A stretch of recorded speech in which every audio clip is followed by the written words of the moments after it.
Hi everyone, Flaming Footy here and welcome back to another YouTube video on the channel. And today guys, we are going to be continuing our 3-game match reviews. Now in today's video, we are going to be going over all the Sunday games from round 10 of the 2022 AFL season. So, massive games on the Sunday, some important contests.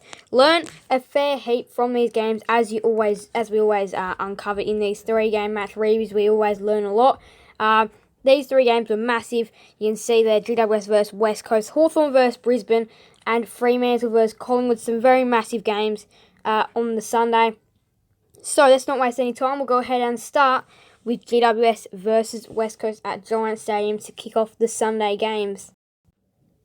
So in this game, of course, this was Mark McVeigh for the Giants' first game coaching. So we got to learn a little bit about his game style is actually pretty good. GWS 21-12, 138, smashed the Eagles 13-8, 86. Now, West Coast did score. They actually scored a lot. 86 is actually quite a big score. Some teams don't even get to score that in a game that are better than West Coast, sorry. So, scoring 86, you definitely don't take those stuff for granted. But the Giants always outscored them no matter what anyway. So, in the first quarter, 11 goals were combined. And at half-time, 19 goals were combined. Three-quarter time, 26 goals were combined. And at the end of the game, 34 goals were combined. That's crazy. That is crazy for a game of football. 34 goals are combined in this entire game. It was free-flowing, high-scoring. There was always some sort of scoring going on. So the Giants got off with a quick start. The Eagles produced the response, and then it was just pretty much all the Giants. Second quarter really had them locking away the game for themselves because the Eagles didn't really do much. Third quarter, not really a lot of action. And final term, not really a lot of action. It was just kind of back and forth, not really changing the margin too much from where it actually sat at halftime. It was just the second quarter that the Eagles really let the game go. Otherwise, if they hadn't have conceded in the second quarter, they actually could have been a chance in this game. They did score quite well, though. Did West Coast, Isaiah Winder with the 3 goals, Stephen Cornelio, 36 disposals, 124 fantasy for Josh Kelly, and 9 tackle for Josh Kelly as well. Started a little bit later as well. 2:10, or for me, 1:40, but yeah, 2:10 for Victoria, New South Wales, Queensland. So, 124 fantasy for Kelly, 120 for Cornelio, 119 for Peatling, 114 for Perryman, 106 for Flynn, 93 for Kennedy. Look at all that. Then you've got Redden on 92, and then you just go back into the Giants players, 91 for Spreyer, 89 for Toby Green, 85 for Tom Green, 84 for Ward. So the Giants did have days out. Yeah, they had days out. Winder was good with the 3 goals. Peatling 3 goals as well. Got into some of the action. 2 goals for Green and Spreyer, Hogan, De Boer, Dixon, Green, Brune, Waterman, Cripps. So plenty of players getting involved in a high scoring game. 36 disposals for Cornelio, 30 for Perryman, 29 for Kelly, 23 for Peatling and the other Kelly, which is Tim Kelly with the 23. Peatling with 11 marks, he was good. 9 for Ward, Kennedy, 8 for Sprout, Riccardi, Brander, and Witherden. Tackles down 9 for Kelly, 8 for Redden, 7 for Cripps. And now to the hit-outs, which I've actually been forgetting to do in the past few match reviews. But we're going to go do the hit-outs. 41 for Flynn, 36 for Williams, 12 for Jamieson, and 1 for Spreyer. Now, let's go to team stats. The Giants did lead disposals and inside 50s and everything like that. They actually had 100 more disposals than West Coast. Nothing else looking great as of now. Let's see what we've got here. Is there anything else that's decent? 21 marks inside 50 for the Giants, 13 for West Coast. 2 very high numbers as well. Marking high mark numbers as well. 127 minutes, the Giants were always in front in this game. But West Coast, they were there, but again, they were always down. Well, they were there in the first quarter, but ever since that first quarter, they just went away. They still were scoring, but because they were so far behind, they were never going to be able to produce a comeback anyway. Giants is way too good for West Coast. This is a massive win for their season. 52-point winners. I'd say finds it out of the equation, but trying to lift themselves out of the bottom 4. Now down to an absolute ripper in Tasmania. Hawthorn 18-9, 117. Get over Brisbane 17-10, 112. This one went down to the wire, and the Hawks were never out of this one, nor were the Lions. Now, I would say this was a very interesting game. First quarter was relatively even. It was like, okay, Hawthorn, they do start quite well, so like, are they going to drop off? Because Hawthorn do normally drop off. We do know them quite well to do that. No, they didn't. They stayed. Second quarter, they took the lead. And then Brisbane just wrestled it back into their terms later in the quarter. Third quarter was Brisbane. Yeah, it was Brisbane. They got out to a decent, just over 20-point lead. I think it was 22-point leaders at one stage. Hawthorn just had to really fight back to wrestle it back, and it was 4 points at three-quarter time, and then the final term was Hawthorn. It was up and down here, where the Lions had the lead right here, and they gave away 2 goals to really wrestle the momentum. No, 3 goals, sorry, 3 goals. 1, 2, 3 to give the momentum back to Hawthorn, and they did kick a couple of goals late, but it was just too little too late from Brisbane. Hawthorn walk away 5-point winners. Tom Mitchell, 36 disposals, 4 goals for Mitch Lewis, 129 fantasy for Jared Lyons, 7 tackles for Jared Lyons. Jai Newcomb has been good as well for the Hawks. 129 fantasy for Lyons, 120 for Mitchell, that man that I just spoke about. 118 for Jai Newcomb, 114 for Daniel Rich. It wasn't James Sicily, sorry. It was, what's his name again? Sam Frost kicking a goal as well today for the Hawks. 4 goals for Lewis, 3 goals, 2 for Charlie Cameron, so he always does it week after week. He's kick goals. 3 goals for Wingard as well, and Pryor. Moore gets to 2 goals. Butler gets 2 goals. McCarthy 2 goals as well. Disposals, 36 for Mitchell and a goal. 33 disposals for Rich and a goal. 32 disposals for Jared Lyons, the 2 behinds. 27 disposals for Newcomb and a goal. 25 disposals for Neal and a goal. 23 disposals for Zorko and a goal. 24 disposals for Sicily and 26 for Coleman. Now, marks 8 for Coleman, 7 for Sicily and Payne. Payne also taking a goal. Tackles, 7 for Mitchell, 7 for McCluggage and Lyons. And now the hitouts, 45 for McInerney, 23 for Fort, 21 for Lynch, 6 for Kaczynski, 3 for Fullerton. And that'll do it. So, this game was very interesting, back and forth.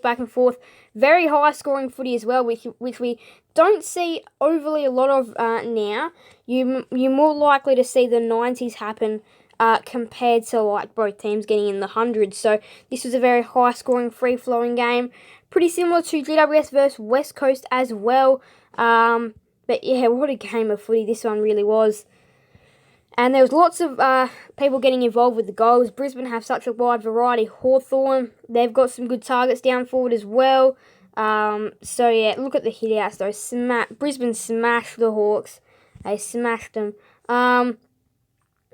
Brisbane went inside 11 more. Brisbane went inside 50 11 more times than the Hawks managed to do so. Brisbane were in front for majority, but the Hawks, you don't need to lead for majority of the game, you just need to win the game. And the Hawks were just too good in this game. It was really close, and either team was going to take this game out. It was so close, you didn't know who was going to win at what stage. It was a fantastic game of footy. Hawthorn were the better. This is definitely their best win. And if they want to make finals, which the door is still open for them, they need to get cracking along. And, look, they've beaten Geelong. They've beaten Brisbane. Who else? What other teams can they take down? They are capable of taking down pretty much most teams in the competition, and especially it was at UTAS as well, so that does help Hawthorn. But wow, if this is their best footy, they could be dangerous. They could be quite dangerous, could the Hawks? And now over to the West, where Fremantle 6-8-44 failed to beat Collingwood 12-8-80. It was wet again, and the Dockers just don't play well in the wet. And the Pies, they were using initiative pretty well. They were going off the ground. They were soccering it off the deck, off the ground. They were hacking it forward. And that's what you need to do in whether you can't pick up the ball. It's hard to pick up the ball. You may as well kick it off the ground and try and gain 30 metres rather than try and pick it up. It is awkward when it's wet. And the Dockers have failed 2 weeks in a row in the wet. So the question for them is this a drop-off? Like, is this just wet weather that they can't handle? Or is this serious? Is this a serious problem for them? Is this like, that doesn't matter whether it's wet or dry, is this like a serious problem they just can't handle? They are maybe dropping off. So next week is critical versus Melbourne to see how close they can get, because they may not win, but if they put up another score in the 30s or 40s, they will be dropping off, I reckon. Their 2 last weeks haven't been great. Now, let's stop talking about Dockers. Let's move on to the Pies. Ginnivan, fantastic. Noble, did you see his courageous efforts in the final term? The smother, the tackle, the extra smother. Noble refused to be beaten in this game. And then Crisp, Lipinski playing some great games as well. The first quarter was even, and it was a low-scoring Optus. I mean, at least the Pies got a decent score of 80 and the Dockers only managing 44. The Pies kept the Dockers goalless in the second term, and that's when they just started to get away. They weren't up by a massive amount. They were up by about 20. 16. No, they weren't even up by 20. They were up by 27. No, not by 27, sorry. 17. The maths was not great there. 17 points, I believe, is what they were up by at half time.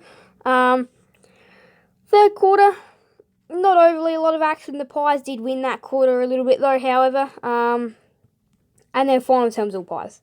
Even though the Dockers did probably just about double their score, but the Pies was way too good, way too strong in the West. This is big for Collingwood as well. They go in to face Carlton next week. Will Brodie, 36 disposals, 4 goals for Oliver Henry. He was amazing. 128 fantasy for Brodie, 9 tackles for Caleb Sarong. I will tell you, though, maybe, I don't know whether they're a chance against Carlton. I feel like after this win they could be. I still do see Carlton winning, but again, you never know. You never know. Collingwood could really pull off an upset 2 weeks in a row. They've been good, have the Pies, this season. They've been alright, and this win is massive for them. 128 fantasy for Brodie, 126 for Darcy, 115 for Cameron, 113 for Sarong, 111 for Brayshaw, 110 for Mundy, 104 for Crisp, 101 for Lipinski, 99 for Adams, 91 for Clark, 83 for Henry, 79 for Noble, 85 for Hayden Young. 4 goals for Henry, 2 for Ginnivan. Ginnivan's amazing. 2 goals for Myercheck and Hoskin Elliott. No multiple goal scorers for the Dockers. They're held to just 6 goals. 36 disposals for Brodie, 34 for Mundy, 31 for Brayshaw, 29 for Sarong and Lipinski, 27 for Clark and Crisp. Jeremy House took a Mark of the Year contender as well.